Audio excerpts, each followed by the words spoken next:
अपना सबके मिथिला संस्कार पर स्वागत करै छी। पारण के विधि दऽ रहल छी, जो कोना कोना पारण करब, की खाइ छी पारण में से अपना सबके बता रहल छी, से सुनू। जखन मंगल के 24 घंटा व्रत भ जाए त बुध के 5:05 में पारण छै, तखन लोक मुँह में दतमनि लगेतै। दतमनि लगा कऽ नहा सोना लेब, नहा सोना कऽ माथ से नहायब, सब देह घर द्वार पवित्र तऽ कैले रहतै। पहिले ही पावने दिन से नहाई खा दिन से पवित्र रहै छै, नीपल पोतल घर द्वार से पवित्र कैल। आ जानै छियै जितिया जे होइ छै से पितृपक्ष में होइ छै। जे लोग कहै छै पितृपक्ष में कोनो शुभ काज नहीं होइ छै, लेकिन जितवाहन पितृपक्षे के रखलखिन जे हम पितृपक्षे में अपन व्रत करायब। जे केओ नहीं करे छै से व्रत हम करबायब, आ तही में हम ई व्रत करबायब।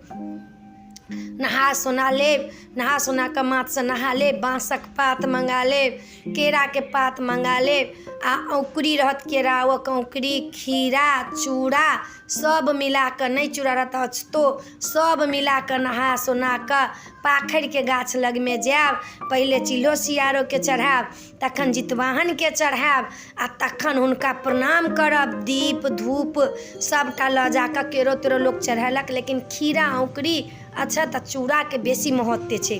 केरा के पात पर बाँसक पात धऽ कऽ तखन चढ़ायब। बाँस के पात पर कथला चढ़ै छै जे हमर वंश बढ़त, वंशे बढ़ऽ के लेल जितिया छै ने, तऽ हमर वंश बढ़त।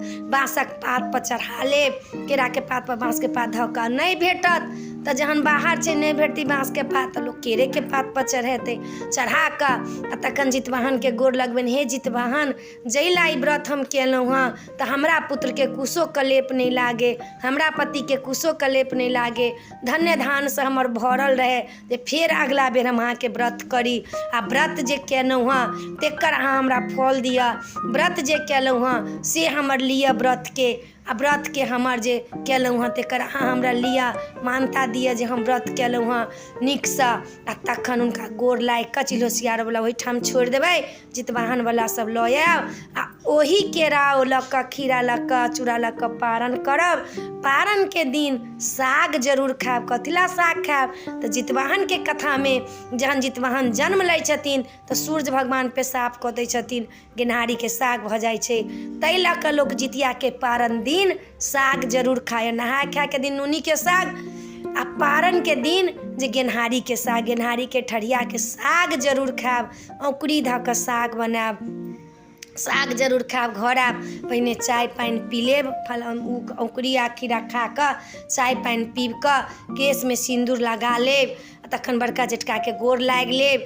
आ घर में आयब तऽ डाली जे भरने रहब से डाली उसरैग लेब, सबके अपन प्रसाद दऽ देबनि, आ तखन जाकऽ अपने पारण कऽ कऽ तखन जे बनेने रहब तरुआ तरकारी भात दालि चक्का जते हेतनि से अपन बना कऽ तखन पारण करब, तब जितिया के फल भेटत। पारनो लोक विधि से करै छै, बिना विधि से लोक पारनो नहीं करै छै। तऽ अपने सबके पारणक विधि देलहुँ हँ। अपने सबके नीक लागत तऽ चैनल के सब्सक्राइब करऽ के, लाइक करऽ के नहीं बिसरबै, कहऽ के नहीं बिसरबै।